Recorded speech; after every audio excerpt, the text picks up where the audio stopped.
अस्सलामुअलैकुम, आप देख रहे हैं पाकिस्तान टुनाइट। मैं हूं सैयद समर अब्बास। पाकिस्तान में अभी 9 मई सान है कि बाज़गश्त थमी नहीं है। इस दिन होने वाले शर्मनाक वाक़यात में मुलव्वस अफराद पूरी तरह कानून के शिकंजे में आए भी नहीं हैं। बिलखुसूस इस कभी फ़ैल में मुलव्वस मास्टरमाइंड और फैसिलिटेटर कहलाने वाले अभी तक कानूनी पकड़ से दूर हैं। लेकिन इसके बावजूद अब भी बहुत से ऐसे हैं जो न सिर्फ इस सानहे की वकालत भी करते हैं बल्कि सबक अभी तक उन्होंने सीखना गवारा नहीं किया। और इसमें सबसे बढ़कर सोशल मीडिया का सहारा लिया जाता है, जहां पर पाकिस्तान के रियासती इदारों के खिलाफ नामुनासिब कैंपेन या मुहिम चलाई जा रही है। गुज़िश्ता चंद रोज़ से भी सोशल मीडिया पर ऐसा ही अफसोसनाक ट्रेंड देखने में आ रहा है।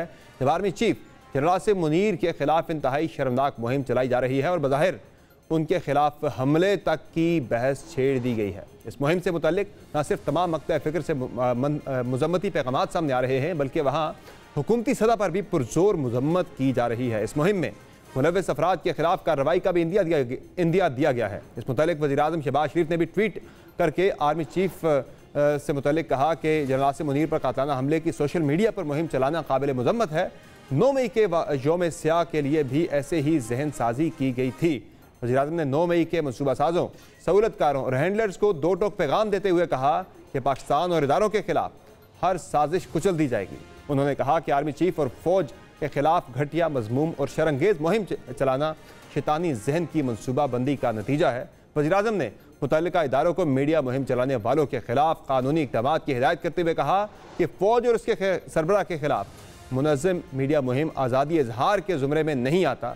ये सिर्फ साजिश है जिसे रोकना हमारा कानूनी फ़र्ज़ है। कौम अपनी फ़ौज और आर्मी चीफ के साथ खड़ी है। गो के हुकूमत की जानिब से यह वाज़ेह हिकमत अमली सामने आ गई है जो आनी भी चाहिए थी। लेकिन सवाल ये भी आया है कि आया इस मामले को क्या हुकूमत तहरीक इंसाफ और चेयरमैन तहरीक इंसाफ के खिलाफ मजीद इक़दाम के बहाने के तौर पर भी इस्तेमाल करने का इरादा रखती है? क्योंकि बादी नज़र में यह सवाल भी उठाया जा रहा है कि इस हालिया मुहिम से चेयरमैन तहरीक इंसाफ के बिलवासा ताल्लुक़ को किस तरह जोड़ा जा सकता है। इस मुतालिक और मुल्क की सियासी और सिक्योरिटी सूरत हाल पर मजीद गुफ्तगू करेंगे। ज्वाइन किया है वज़ीर दिफा ख्वाजा आसिफ साहब ने। सर बहुत शुक्रिया, आपने प्रोग्राम में हमें ज्वाइन किया। सर एक बड़ा मामला है, आज वज़ीर-ए-आज़म शहबाज शरीफ साहब की तरफ से ट्वीट भी किया गया। उन्होंने भरपूर मजम्मत भी की कि आर्मी चीफ के हवाले से एक सोशल मीडिया पे मुहिम चल रही है, कातलाना हमले की बातें हो रही हैं एक पार्टी के कारकुनान की तरफ से।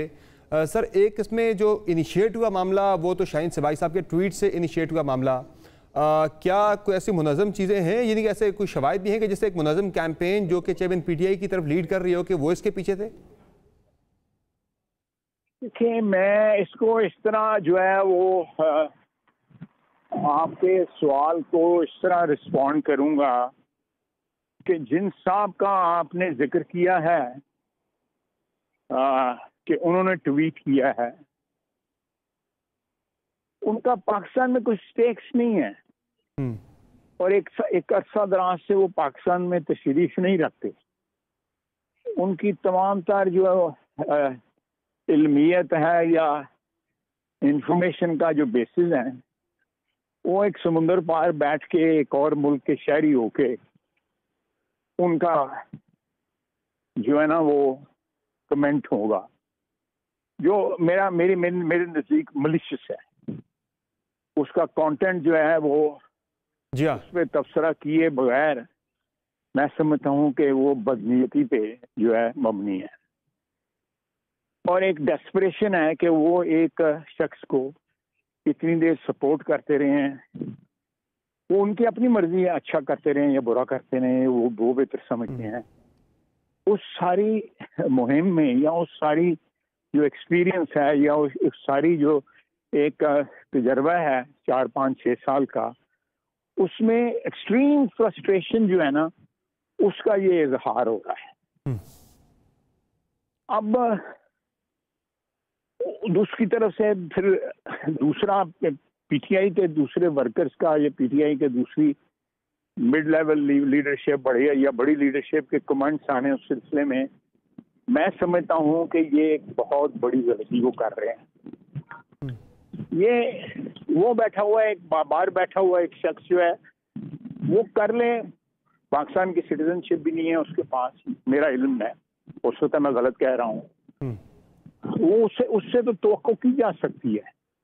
लेकिन अगर आप पाकिस्तान की जो सियासत है उसका हिस्सा रहना चाहते हैं और उसमें एक इक़्तिदार से महरूम पार्टी जो है जी उसका रोल अदा करना चाहते हैं, जो माजी में बहुत सी पार्टियों ने अदा किया है, बड़ी स्पिरिट के साथ और बड़ी अच्छी तरह अदा किया है, और अब दोबारा बरसर आई हैं, जिसमें मेरी पार्टी भी है, पीपल्स पार्टी भी है। तो मेरा अपना ख्याल है, बजाय इस किस्म की बातों में इंडल्ज करना, आर्मी चीफ के मुतालिक इस किस्म की बातें करना, या बाहर बैठे हुए जो अशखास हैं उनको फीड करके कि भाई तुम महफूज जगह पे बैठे हुए हो, एक बड़े मुल्क की तुम्हारे पास पासपोर्ट है, तो तुम ये कर लो, तुम अफोर्ड नहीं कर सकते, हमारी पाकिस्तान में दौड़ें लगी हुई हैं, हम तुम्हें सपोर्ट कर देंगे इस सारे इशू पे, लेकिन आप ये इनिशिएट करो। मैं समझता हूँ कि इससे ज़्यादा घिरी हुई बात पाकिस्तान के मुताल्लिक जो है एक दुश्मनी की अलामत है। और ये तो सर, ये आपका अंदाजा है कि ये इसमें चेयरमैन पीटीआई ने ही ये सब करवाया होगा, जो कैंपेन चली थी नहीं, सारी चीजें चेयरमैन पीटीआई की तरफ, सारे रास्ते जो है ना वो पीटीआई जो भी करती है, या पीटीआई के मुतल्लिका लोग जो भी करते हैं, उसके सारे रास्ते जो है ना, देखें जो शख्स है ना जिसका नाम इमरान खान है, आपको साइकोलॉजी उसकी समझनी चाहिए। वो अपनी जात को जो है ना हर चीज का महवर समझता है, और वो तमाम जो पीटीआई की पॉलिटिक्स है या उसका मंबा या उसका महवर जो है, वो अपनी जात को समझता भी है, और उसने डेमोन्स्ट्रेट भी किया है पिछले 5, 6, 7, 8, 10 साल के अंदर। जो है कोई शख्स जो है उसके साथ जो है स्टेज शेयर नहीं कर सकता, कथित तौर पर नहीं कर सकता। इसलिए तमाम तर जो है 9 मई का वाकया, इस किस्म की कैंपेन्स, ये सारी की सारी जो है ना, ये इमरान खान की ज़हनी इख्तरा या उसकी ज़हनी तख्लीक है, और इन्हीं बातों ने उसको पिछले 1.5 साल से, खुसूसन उससे पहले भी और पिछले 1.5 साल से जितना खज्जल खराब किया है, उसमें पीडीएम की हुकूमत का जो है ना वो कंट्रीब्यूशन जो है बड़ा मिनिमल है। आप मुझे बताएं, तो आप अच्छे एंकर हैं, आपकी एक नज़र है पाकिस्तान के हालात पे पिछली 8-10 साल की तारीख के ऊपर, मुझे बताएं कि वो अगर वो इस्तीफे ना देते, नेशनल असेंबली में बैठे रहते 100-150 बंदा जो है, तो क्या हमारे लिए मुश्किल ना हो जाता हुकूमत करना? ऐसा ही है, आप बताएं, क्या वो दोनों हुकूमतें पंजाब और केपी छोड़ना बड़ी गलती थी? ऐसा ही है। वही दूसरी मैं बात यही कहते, आप वाली बात कर रहा हूँ कि अगर दोनों हुकूमतें जो है ना छोड़ते, हमें मौका ना देते वहां पे जो है इंटरिम गवर्नमेंट्स बनाने का, तुम क्या हमारा जो आज जो हमारा स्टैंड है, या आज जो अल्लाह ताला ने हमें उसकी मेहरबानी से, ऊपर वाले की मेहरबानी से जो तकवीयत हमें आज है, क्या हमें मिल सकती थी? क्या हम अपनी टर्म पूरी कर सकते थे? नहीं हो सकता। इन्होंने तमाम तर फैसले जो है ना वो एक शख्स ने किए हुए हैं, इसमें कोई शक नहीं, और उसका नाम इमरान खान है। फिर उसके बाद अब सबसे बड़ी जो गलती इनसे जो हुई, समझ के वो इन्होंने 9 मई की साजिश तैयार की। जो साजिश जो है पीडीएम के खिलाफ नहीं थी, जो साजिश जो है वो पाकिस्तान के खिलाफ थी। वो पाकिस्तान का एक ज़हनी मरीज है जिसका नाम इमरान खान है। पाकिस्तान का वजूद जो है अपने माइंड, अपनी जात के बगैर जो है तसव्वुर भी नहीं करता उसका। ये जो लेटेस्ट कैंपेन जो चल रही है सोशल मीडिया पे, जिसपे ज़्यादा पीटीआई, अमेरिका और बाकी ओवरसीज चैप्टर की तरफ से हिस्सा डाला गया, जो आर्मी चीफ पे हमले के हवाले से, जिसपे शहबाज शरीफ साहब ने आज सारी जिम्मेदारी इमरान खान साहब पे डाली, इसमें सर मुझे ये बताएं कि फौजी क़यादत की तरफ से कोई राब्ता भी किया गया गवर्नमेंट से? इस हवाले से कोई बातचीत हुई है कि भाई ये कैंपेन बड़ी खौफनाक चलानी शुरू कर दी पीटीआई ने? नहीं, वो राब्ते पे मैं जो है ना के अलावा मैं समझता हूँ कि राब्ते के बगैर हमारा ये फर्ज बनता है कि हम उसके कैंपेन को जो है कन्फ्रंट करें, इस कैंपेन का जो है जवाब दें, क्योंकि ये मलिशियस एक बदनीति के ऊपर पाकिस्तान दुश्मन कैंपेन है। आप हिसाब लगाएं, मैं कोई कंपैरिजन नहीं ड्रॉ करना चाहता, लेकिन ये मौजूदा आर्मी चीफ के जो है खिलाफ, या इवन जनरल बाजवा के खिलाफ भी मैं वो चैप्टर जो है उसको फिलहाल टच नहीं करना चाहता। लेकिन इनकी वजूहत क्या हैं कि वो सियासत में इनकी मर्जी से या इनके नजरिए के मुताबिक जो है या इनके फायदे के मुताबिक जो है वो इंटरफेयर नहीं कर रहे। उन्होंने सियासत से लाताल्लुकी जो है उनका जितना भी हमारे साथ हमारी हुकूमत के साथ जो मिलके हम काम कर रहे हैं उस सारे के सारे पाकिस्तान के IMF में उन्होंने रोल प्ले किया है।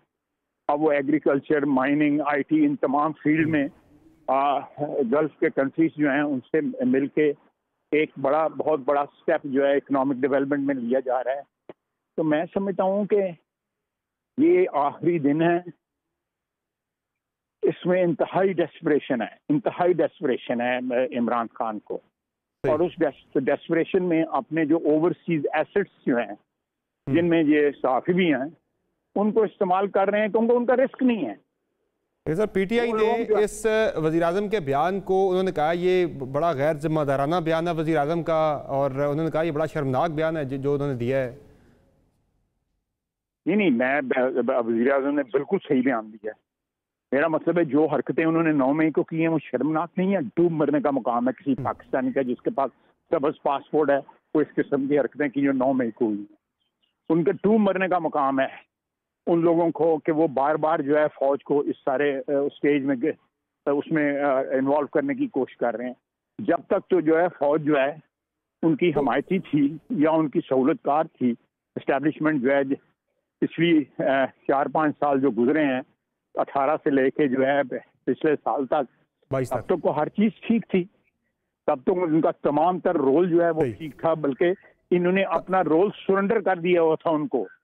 आपको भी पता है, मुझे भी पता है, तमाम अहम मीटिंगें जो है आर्मी चीफ जो है वो उसकी प्रिजाइड करते थे उन मीटिंग्स को, वज़ीर-ए-आज़म आते भी नहीं थे। तो हाय साहब मुझे अब ये बता दें कि आगे के वाले से जो आपने 9 मई के सानियात की आपने बात भी की, साने की बात भी आपने की, वाक़यात की बात की, उसमें चेयरमैन PTI के खिलाफ कोई 5-6 मुख्तलिफ FIR हो चुकी हैं, उनके नाम आ चुके हैं ज़िम्नियों के अंदर। ये मुकदमात अब इंसदाद दहशतगर्दी की अदालतों में ही चलेंगे, ये तय हो चुका कि फौजी अदालतों में नहीं भेजेंगे, वहीं चलाएंगे जब मामला सुप्रीम कोर्ट ऑफ पाकिस्तान में ज़ेर बहस है? ये देखें, ये सुप्रीम कोर्ट में ज़ेर बहस जरूर है, वो तो एक थ्योरेटिकल है बात है ना कि ये चल सकते हैं या नहीं चल सकते। 2015 में इसी सुप्रीम कोर्ट ने इस चीज को एंडोर्स किया हुआ है, आपको भी पता है, मुझे भी पता है जो है, और इसी बेंच में बैठे हुए अफराद ने एंडोर्स किया हुआ है कि मुकदमा चल सकते हैं। मैं ठीक कह रहा हूँ ना, मैं गलत तो नहीं कह रहा? साहब ने किया हुआ एंडोर्स सर? जी बिल्कुल, मैं उन्हीं का जिक्र कर रहा हूँ, मोहतरम चीफ जस्टिस साहब का। तो मेरा मतलब हालात के साथ जो है वो जूरिस्प्रूडेंस बदलता नहीं है, फिका जो है वो बदलता नहीं है। ये चीज़ें जो है ना ये for all times to come होती हैं, आप अप्लाई होती हैं, ये बदलती नहीं है चीज़ें जो हैं। सहूलत के मुताबिक इन चीज़ों को ऑल्टर नहीं किया जा सकता। उनके खिलाफ किस कानून के तहत किस अदालत में मुकदमा चलना है तो सामने आ जाएगा, मैं उस पर स्पेकुलेट नहीं करता। फाइनली से मुझे ये बता दें कि खुर्शीद शाह साहब के बकौल निगरान सेटअप के वाले से मामलात मियाँ साहब और जरदारी साहब के दरमियान दुबई में तय पा चुके हैं। कौन आ रहा है सर पे, कौन बताए हमें भी नाम, हमारे नाजरीन को भी, कि किसको नाम फाइनल हुआ, किस पे तय हुए? यार मुन्नो नहीं समर बताएगा, अल्लाह की कसम मुन्नो बताएगा, मैं कसम चलता हूँ नहीं बताएगा। और नाम मेरा काम है, मैं इलेक्शन होने ने इलेक्शन लड़ना है, अल्लाह खैर करे, ਉਹਦੀ ਤਿਆਰੀ ਕਰੀਏ, ਕੌਣ ਆਉਂਦਾ ਕੌਣ नहीं ਆਉਂਦਾ ਹੈਗਾ, ਇਹ ਸਰ जो भी आएगा चंगा ही होगा। अगला हफ्ता इंपॉर्टेंट है हाय साहब, चूंकि अगले हफ्ते आपकी आखिरी महीने का काउंटडाउन शुरू होने वाला आपकी हुकूमत के, तो ये तय है कि मुद्दत पूरी करके जाएंगे या 1-2 दिन पहले छोड़ के फिर नवंबर में इंतखाबात की राह हमारे? यार ये इसका फैसला भी होना है।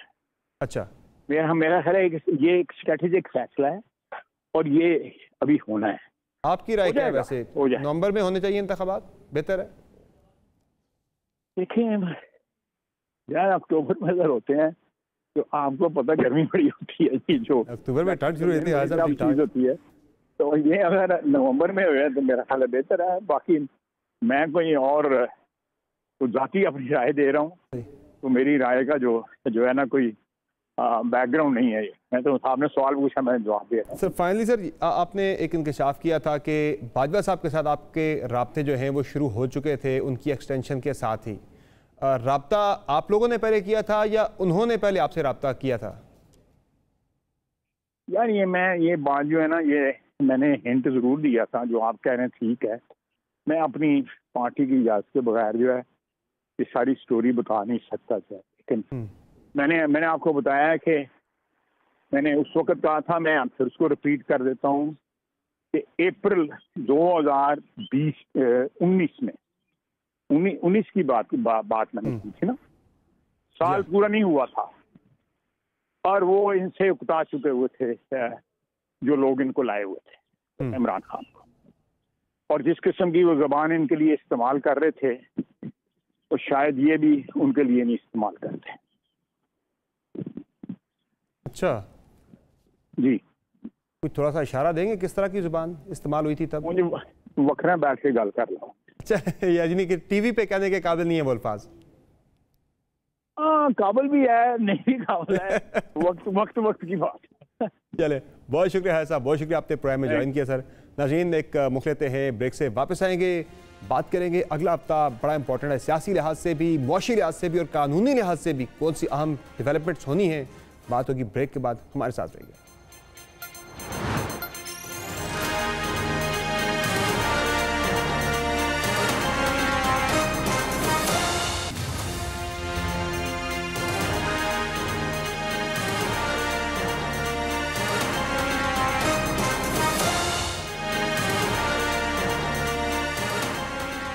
सियासी और कानूनी मंजरनामे पर कल से शुरू होने वाला हफ्ता इंतहाई दिलचस्प और अहम होगा। कानूनी मामलात में तहरीक इंसाफ के चेयरमैन को कई चैलेंजेस दरपेश होंगे, जबकि हुकूमत को मुआशी मामलात में बड़े इम्तिहान का सामना होगा। दिलचस्प बात यह है कि इन दोनों फरीकैन को जो ये चैलेंजेस दरपेश होंगे वो एक ही तारीख को होंगे, जो कि 12 जुलाई यानी बुध का रोज़ होगा। अगर चेयरमैन तहरीक इंसाफ के चैलेंज की बात हो तो उनको गुज़िश्ता 9 माह से फरार रहने के बाद अब तोशाखाना केस में बज़ाहिर मज़ीद राह फरार का मौका नहीं मिल रहा, जिससे मुतालिक गुज़िश्ता रोज़ भी इस्लामाबाद की सेशन अदालत ने 12 जुलाई ट्रायल शुरू किए जाने की तारीख मुकर्रर कर दी है और चेयरमैन PTI को ज़ाती तौर पर तलब भी कर रखा है। इस मुकदमे के अलावा 9 मई सानहे से जुड़े मुकदमात भी उनका पीछा कर रहे हैं, जबकि सियासी तौर पर PTI में तोड़फोड़ भी अपने अरूज पर है। इसके अलावा इस्लामाबाद के सियासी हलकों में एक अफवाह भी ज़ुबान ज़द-ए-आम है कि चेयरमैन तहरीक इंसाफ के खिलाफ एक बड़ी और तहलका खेज प्रेस कॉन्फ्रेंस भी होने जा रही है, जहाँ सियासी तौर पर PTI के पर काटने की कोशिश हो रही है, वहाँ किसी न किसी तरह PTI को सियासी मंजरनामे पर रेलेवेंट रहने का मौका भी मिल ही जाता है। जिनमें से एक बड़ा मौका 2 रोज़ कबल ही देखने को मिला, जब IMF के वफ़द ने PTI के लीडरशिप से मुलाकात की। इस मुलाकात की कड़ियाँ भी इस ही 12 जुलाई की तारीख से जुड़ रही हैं, जब IMF के एग्जीक्यूटिव बोर्ड का इजलास है, जिसमें हुकूमत से किए जाने वाले 9 माह के नए स्टैंड बाय अरेंजमेंट मुआहदे की पहली किस्त की मंजूरी का फैसला किया जाएगा। और ये ही वो 12 जुलाई है जो हुकूमत के लिए मुआशी चैलेंजेस लेकर आएगी, क्योंकि हुकूमत के लिए अब मामलात इतने मुश्किल नहीं दिखाई दे रहे जितने गुज़िश्ता हफ्तों पहले नज़र आ रहे थे। शायद यही मस्बत माहौल को देखते हुए हुकूमत ने भी अब अहम और बड़े सियासी फैसले करने का इरादा कर लिया है, जिनसे बज़ाहिर सबसे बड़ा इरादा अपनी मुद्दत पूरी होने पर हुकूमत को खैरबाद कहने का है, जिसका फेयरवेल मंथ का आगाज़ भी अगले ही हफ्ते हो जाएगा। हुकूमती हल्के ये दावा कर रहे हैं कि 1 माह में असम्बली अपनी मुद्दत पूरी करके तहरीर हो जाएगी, लेकिन अभी भी ये सवाल मौजूद है कि PDM हुकूमत जाने के बाद निगरान हुकूमत के मामलात क्या तय पा गए हैं। इस मुतालिक पीपल्स पार्टी के रहनुमा खुर्शीद शाह ने यह दावा किया है कि दुबई में नवाज शरीफ और आसिफ ज़रदारी की मुलाकात में सब कुछ तय हो गया है। इसके अलावा इलेक्शन कब होंगे, ये भी वो सवाल है जो कि ज़ुबान ज़द-ए-आम है, जिसका ठोस जवाब ताहाल नापैद है। बिलखुसूस चेयरमैन PTI और उनकी जमात को सियासी मंजरनामे से कट्टू साइज किए बगैर क्या नून लीग और पीपल्स पार्टी इलेक्शन में जाने का रिस्क ले सकती हैं? ये तमाम सवाल रखेंगे। हमें ज्वाइन किया है सीनियर तजज़ियाकार हमारे साथ मौजूद हैं अतराब और मुज़म्मिल सरवर्दी साहब। दोनों आप मेहमानों का शुक्रिया, आपने प्रोग्राम में ज्वाइन किया। अजहर काज़मी साहब, आपकी राय में अगला हफ्ता ज़ाहिर बड़ा इंपॉर्टेंट है PTI के लिए भी, हुकूमत के लिए भी। ये इन मामलात के अलावा अगर हम देखें तो कुछ अहम फैसले भी सुप्रीम कोर्ट ऑफ पाकिस्तान से आ सकते हैं, एक्सपेक्टेड हैं। क्या समझते हैं आप हुकूमत को? IMF की तरफ से तो शायद बड़ा रिलीफ ज़रा बहुत ज़्यादा इम्कान है कि मिल ही जाएगा, लेकिन जो PTI के वाले से उनका बड़ा चैलेंज है, उसमें जो हम देख रहे हैं कि तोशाखाना का मामला शुरू होने वाला है, वो भी PTI के लिए चैलेंज होगा, लेकिन गवर्नमेंट के लिए एक बड़ा रिलीफ हो सकता है कि जो उनकी ख्वाहिश थी बड़े अरसे से इमरान खान को या PTI के चेयरमैन को जो है किसी भी तरह से गिरफ्त में लाने की, शायद अब वो पूरी होने जा रही है। देखिए, हुकूमत को उसी सूरत में रिलीफ मिलेगा जब वो आवाम को कोई रिलीफ दे सकेंगे। अब इसलिए कि आगे आपने इलेक्शंस में जाना है, जैसा आपने भी फरमाया कि अब फाइनल काउंटडाउन शुरू हो चुका है, असेंबलियां टूटेंगी, हुकूमत इलेक्शन की तैयारी करेगी। क्या इस वक्त जो हुकूमत का रिपोर्ट कार्ड है वो उसमें कोई ऐसी चीज है जिसको दिखा के वो वोट मांग सकेंगे?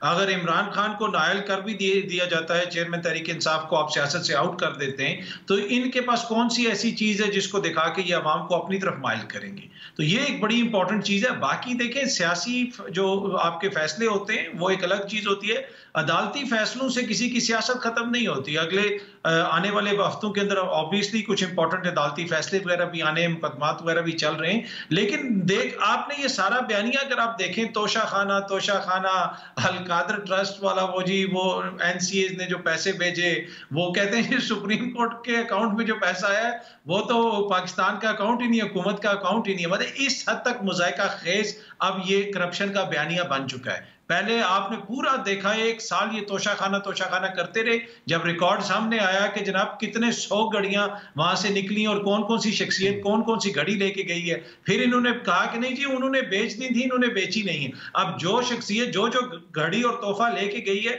वो सामने ला के रखें कि जनाब अभी भी हमारे पास हैं, फिर तो कौम मान जाएगी। बाकी अगर किसी ने बेच दिए तो किसी को क्या पता। तो मेरे ख्याल में सियासी तौर पे तभी हुकूमत को फायदा होगा जब उनकी कोई कारकर्दगी इस काबिल हो जिससे अवाम मुतमईन हो।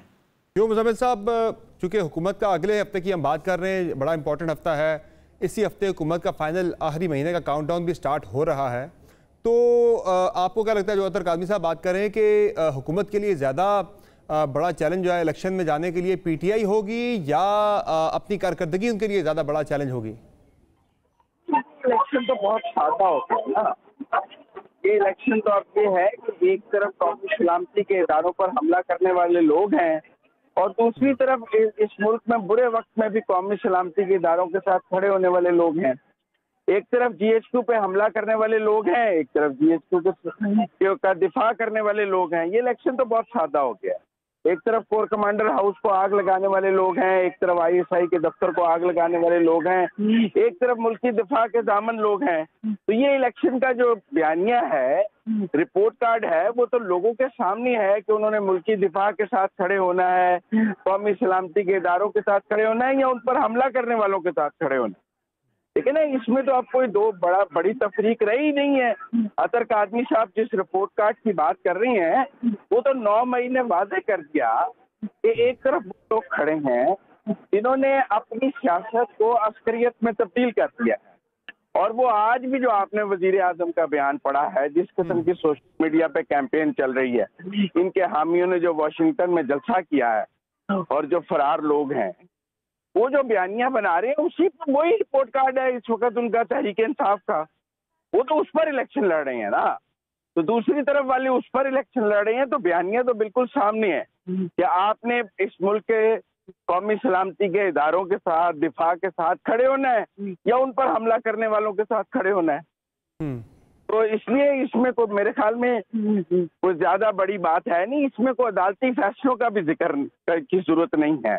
ये तो पाकिस्तान की आवाम के सामने है कि उन्होंने लेकिन मुज़म्मिल साहब, आवाम के लिए आप कह रहे पीटीआई का डिस्क्रेडिट होना ही नून लीग का सबसे बड़ा एडवांटेज है, बाकी उनकी अपने उसमें क्या है क्रेडिट पे जिसको वो आवाम के सामने जाके बेचेंगे? सिर्फ ये तो नहीं कैंपेन में जाके बोलेंगे देखिए उन्होंने ये बुराइयां की हैं, तो अपनी अच्छाइयां भी जाके बयान करनी होती है ना, कारकर्दगी की मैं बात कर रहा हूं। उनका क्रेडिट ये है कि उनको नाअहल किया गया, वो मुल्क की सलामती के इदारों पर उन्होंने हमला नहीं किया।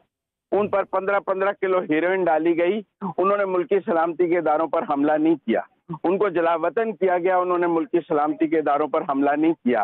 उनको इक़्तिदार से घसीट के निकाला गया, उन्होंने जीएचक्यू पे हमला नहीं किया। इससे बड़ा रिपोर्ट कार्ड क्या हो सकता है जी मुहब्बे वतन होने का? लेकिन एक आम आदमी के लिए तो उसके मसाइल भी होते हैं ना सर, उसके मुआशी मसाइल, उसके जो उसने घर कैसे चलाना है, वो उसके लिए काफी मैटर करता है एक आम वोटर के लिए। समर अब्बास साहब, जब तफरीक ये हो जाएगी कि एक तरफ वो लोग हैं जो मुल्क के इदारों पर और कौमी सलामती के पर हमला करते हैं इक़्तिदार चले जाने पर, और एक वो है जो जेल की मौत की कोठरी से भी मुल्क की सलामती के इदारों पर हमला नहीं करते हैं, तो तफरीक वाज़ेह हो जाएगी। इसमें कोई मेरा मतलब परेशानी वाली बात तो है ही नहीं है। इलेक्शन बहुत वाज़ेह है। यही चीज़ें डिटर्मिन करेंगी इलेक्शन के अंदर, जो एक डिसाइडिंग फैक्टर होगा कि लोगों ने किस तरफ जाना है। और फिर तो हुकूमत को मेरे ख्याल से असेंबली की मुद्दत पूरी करके 60 दिन के अंदर इंतखाबात में चले जाना चाहिए।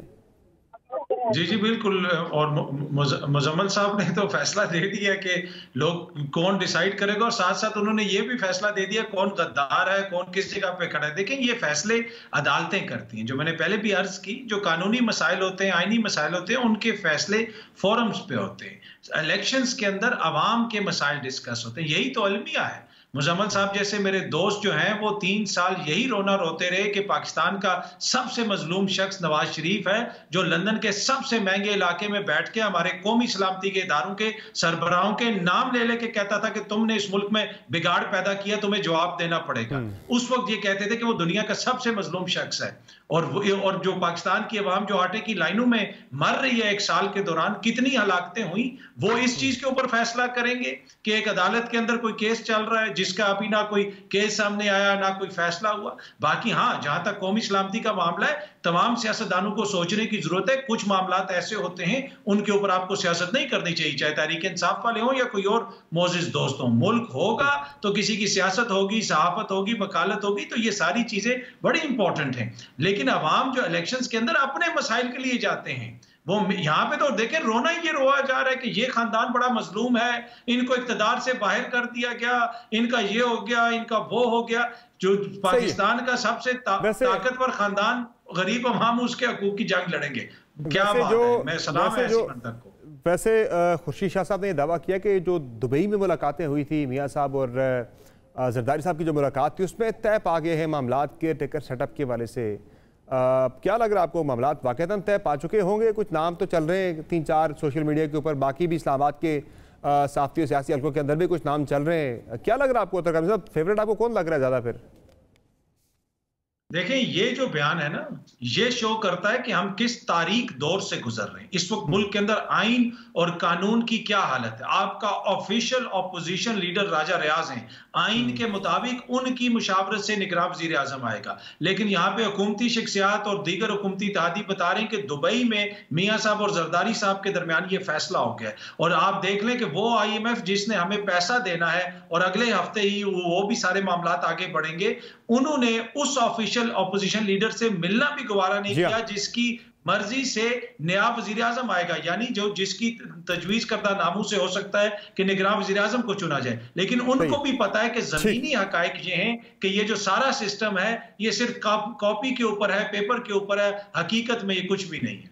ठीक, मुजम्मिल साहब, क्या लग रहा है आपको? जाहिर है लीडर ऑफ दी जो अगला होगा निगरान वजीर आजम होगा, वो आएगा तो PMLN की, पीपल्स पार्टी की मर्जी का बंदा ही आएगा। उसमें आप अपोजिशन, तो आपको पता है कि राजा रियाज साहब तो एक रस्मी से अपोजिशन लीडर है जिन्होंने अगले इलेक्शन में नून लीग के टिकट पे लड़ना है, कोई मुजामत नहीं होगी। क्या लग रहा है आपको, किसका आपको ज़्यादा, कौन आपको ज़्यादा फेवरेट लग रहा है इस हवाले से? चूँकि खुर्शीद शाह साहब दावा कर रहे हैं कि फाइनलाइज हो गए मामला। तो सर 90% PTI के लोगों ने PTI के टिकट पे इलेक्शन नहीं लड़ना, उन्होंने नून और पीपल पार्टी के टिकट पे इलेक्शन लड़ना है। फिर आप राजा रियाज की क्या बात करते हैं? कोई PTI के टिकट पे इलेक्शन लड़ने को तैयार है? आप बता दें। असद उमर तैयार है PTI के टिकट पे इलेक्शन लड़ने के लिए?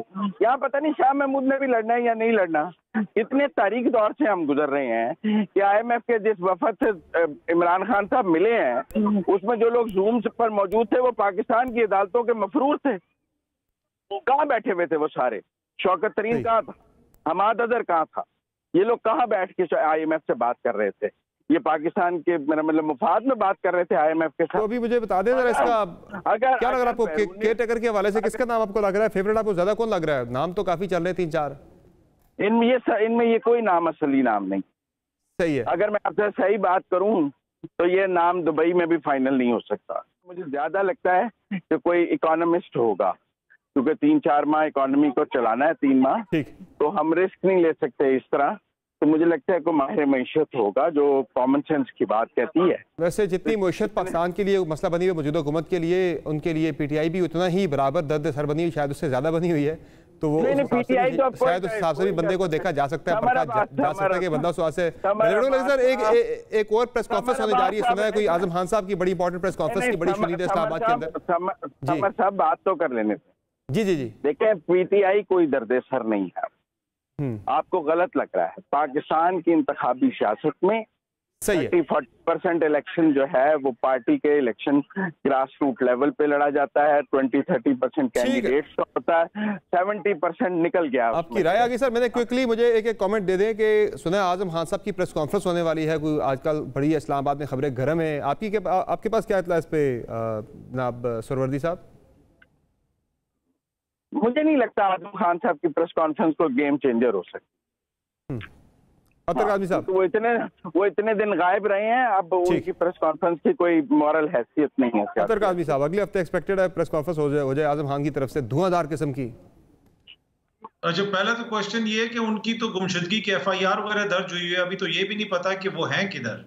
तो ये जिस तरह फरमाया अभी सुरवदी साहब ने, मैं उनसे एग्री करता हूँ। पहला तो इशू ये है कि अभी हैं कहाँ आजम खान साहब, पहले उनको बरामद तो कर लिया जाए, तो फिर प्रेस कॉन्फ्रेंस भी सुन लेंगे। बहुत शुक्रिया मुज़म्मिल साहब आपका और अतर काज़मी साहब आपका अपने प्रोग्राम में ज्वाइन किया। नाज़रीन, एक मुख्तसर ब्रेक लेते हैं, ब्रेक से वापस आएंगे, बढ़ेंगे अगले सेगमेंट की तरफ, हमारे साथ रहिए।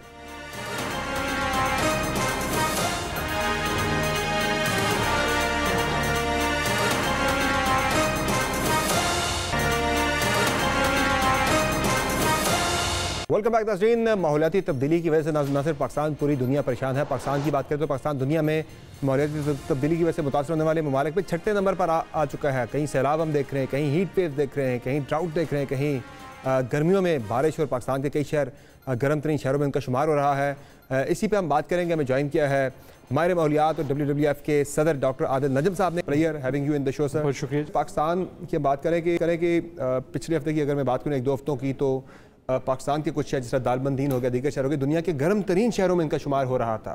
फिर सेंट्रल पाकिस्तान को देखें, लाहौर या पंजाब के कुछ शहरों को, वहाँ अर्बन फ्लडिंग हो रही है। नॉर्थ में आप चले जाएँ तो देवसाई में बर्फबारी हो रही है। इतना ज़्यादा माहौलियाती तगैर हम पाकिस्तान के अंदर देख रहे हैं सर। माजी में जो हमने नुकसानात पाकिस्तान के पिछले साल भी देखे सैलाब से, अब भी देख रहे हैं। किस तरह के चैलेंजेस सर माहौलियाती तब्दीली की वजह से आप पाकिस्तान के लिए आने वाले दिनों में या महीनों में, सालों में आप देख रहे हैं सर? देखिए, एक तो पहले बहुत शुक्रिया मुझे प्रोग्राम में लेने का समय।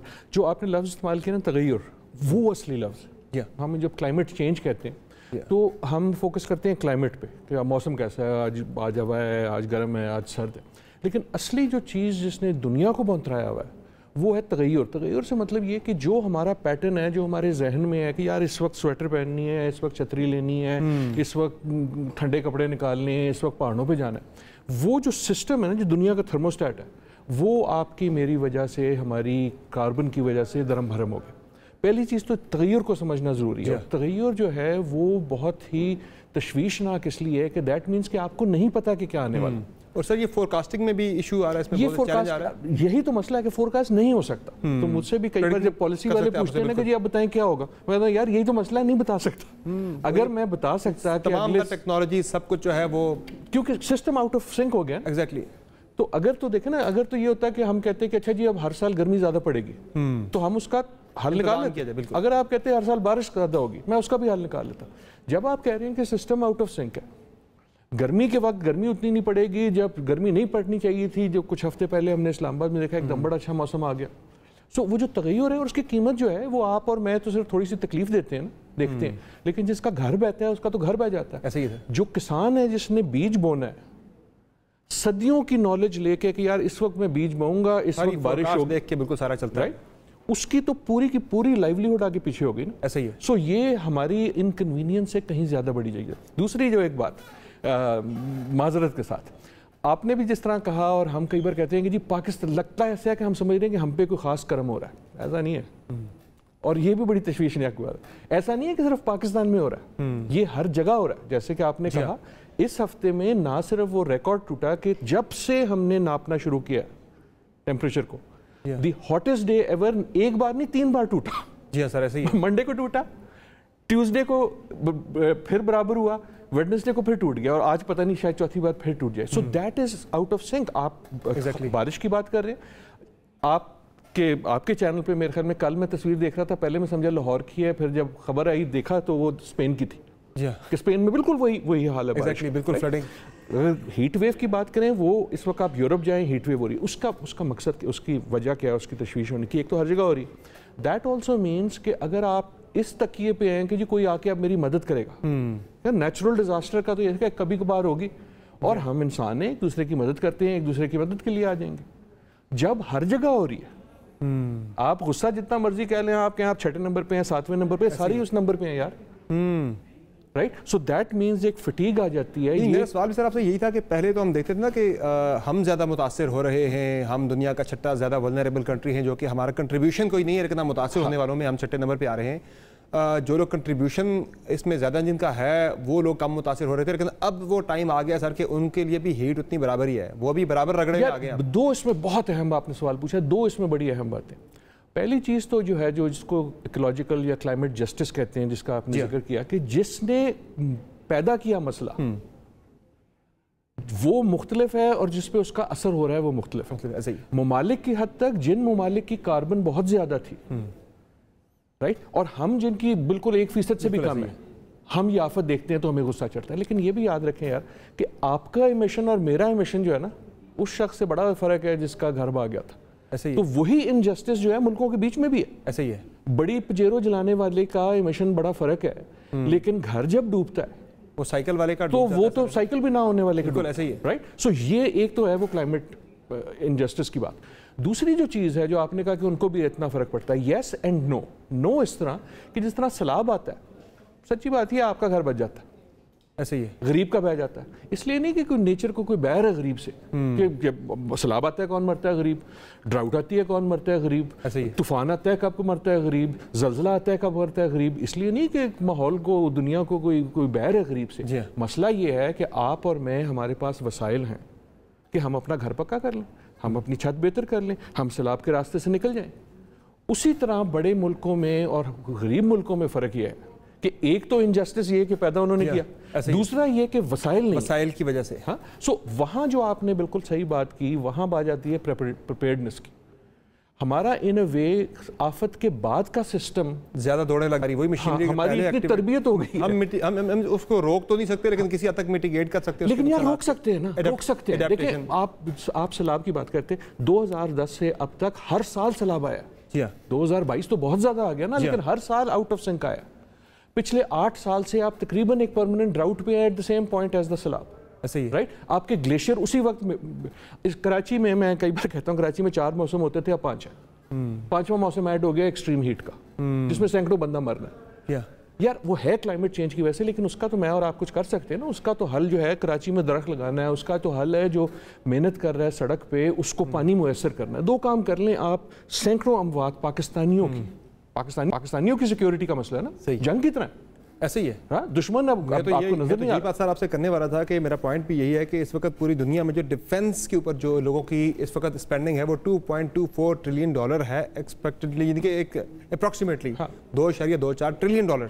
जबकि हम जो देख रहे हैं माहौलियात के ऊपर सिर्फ $100 बिलियन के प्लेजेस हैं सर। वो भी वो प्लेजेस हैं, वो पूरे नहीं होते, ना होने के बराबर प्लेजेस हैं। और अगर ये वो दुश्मन जो नजर आ रहा है उस पर ज्यादा फोकस है, जो नजर ही नहीं आ रहा, जो उससे ज्यादा खतरनाक दुश्मन है माहौलियाती तब्दीली का, नजर आ रहा है ना, सूरज मेरे मुंह पे जो है चीख के कह रहा है उस पे यार बात आ जाओ, ऐसे ही। अच्छा, बिल्कुल आपने अगर इजाजत है, बहुत अच्छी बात की। सिक्योरिटी होती क्या है? मैं इंटरनेशनल अफेयर्स पढ़ाता हूँ, सिक्योरिटी के बारे में सोचता हूँ। सिक्योरिटी वो होती है, सिक्योरिटी का मतलब ये नहीं कि फौजी है या नहीं फौजी है, मसला जंग है या नहीं है। सिक्योरिटी वो चीज़ होती है जो इंसान की जो एग्जिस्टेंशियल थ्रेट हो, मेरी बका को अटैक करे। जब आपकी एग्जिस्टेंशियल थ्रेट होती है, सिक्योरिटी मसला इस तरह चूज होता है कि जिस पे आप ये सवाल नहीं पूछते कि कितना महंगा है। जब जंग होती है ना, तो कोई मुल्क ये नहीं पूछता कि कितने पैसे लगेंगे, कहता है पहले अपने बंदे मरवा दो बेशक, लेकिन मुल्क बचा लो।